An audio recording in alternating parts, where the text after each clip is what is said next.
Today's focus is on standard form. Standard form is another way that you can go about graphing linear functions. There is a warm-up. The warm-up just wants you to select which equation best represents the graph. Quickly, I'll go ahead and go over it. This appears to be in the form y equals mx plus b, which we have already learned about. This is called slope-intercept form. The slope in this case is -1, +2, with it being rise over run. And then the y-intercept, you go to the y-axis. It is a +2. So the graph that would have that slope and that y-intercept is option B. Now we have some vocab.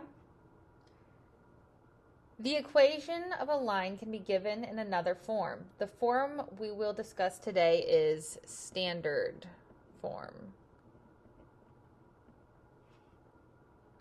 The standard form of a line is ax plus by equals c, where a, b, and c are just constants or numbers. We use this form to find the x and y intercepts and use them to graph a line.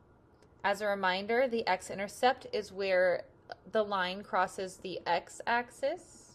The coordinate for your x-intercept will be some number, it's wherever it's crossing the x-axis, and then 0 for the y value.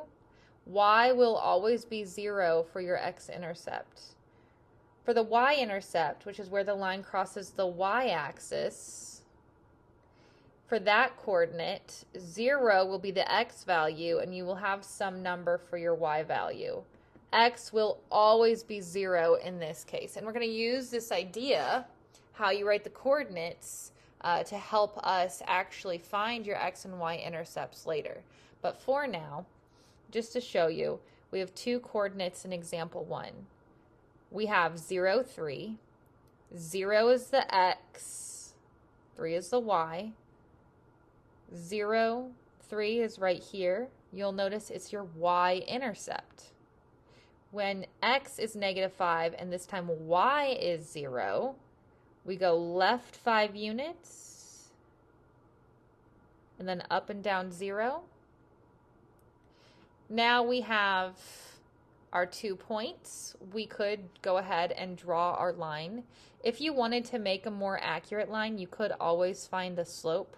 So you can see you move up 3, right 5. If you wanted to keep going, you could go up 3, right 5 again, up 3, right 5 again, or you could go down 3, left 5, because keep in mind, if you have a positive slope, which is what we have here, you can move up and right, or you can move down and left, since 2 negatives makes a positive.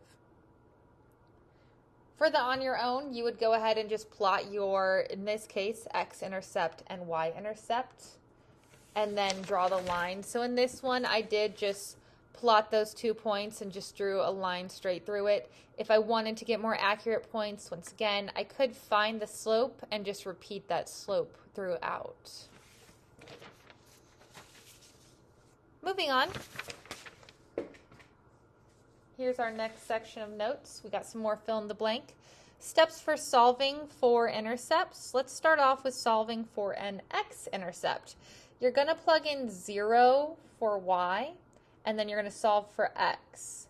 You'll write it as a coordinate, which is x-intercept, 0. And then for solving for the y-intercept, it's pretty similar. It's just this time you're going to plug in 0 for your x and solve for y.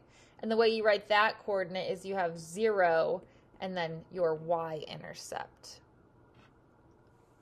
Example 2 will show this to you. So in example 2, we have this equation right here. We want to graph it. This is standard form. Remember how I said it's ax plus by equals c?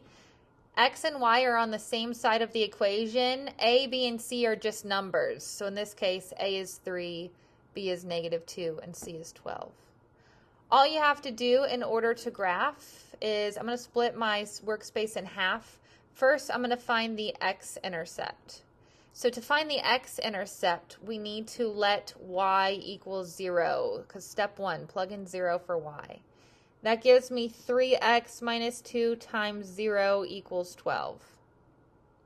Well, when you plug in 0 for y, what happens is you're essentially getting rid of that because negative 2 times 0 is just 0. It's gone. What you're left with is 3x equals 12.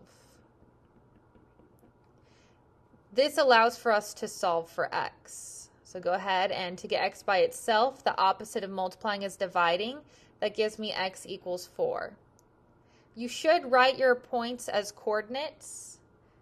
For this coordinate, we just found out that the x is 4. The y value, remember, was 0. If I were to plot that point 4, 0, you can see that it is on your x-axis, so it is your x-intercept. Now we're going to find our y-intercept by letting x equal 0. So same idea, you go to the equation, you plug in 0 for x, so 3 times 0 minus 2y equals 12. Well, 3 times 0 is just 0. We are left with a negative, so you keep that sign, negative 2y equals 12. Solve for y, so you divide each side by a negative 2 to get y completely on its own, and that gives you negative 6. You do want to write the coordinate, so y this time is negative 6. X is 0. Don't forget, coordinates are x comma y, so the y needs to go right here. The x was 0. If I plot that point, 0, negative 6, it's right here. I can see that's my y-intercept because it's a point on my y-axis. You can go ahead and just connect those 2 points, drawing your straight line if you'd like. If you don't like drawing it right away, what you could do, as I mentioned, is find the slope. So you can see that for this slope, you go up 6, and then you go right 4. That does simplify to a 3/2 slope. So you could start at any point and just move up 3, right 2, up 3, right 2. The reason why that's helpful is now you see I didn't really draw that great of a straight line. I could have done a better job. So if you want as accurate of a graph as possible, what I would recommend is just finding the slope once you have your 2 points. But if you're drawing a rough sketch for now, that's okay.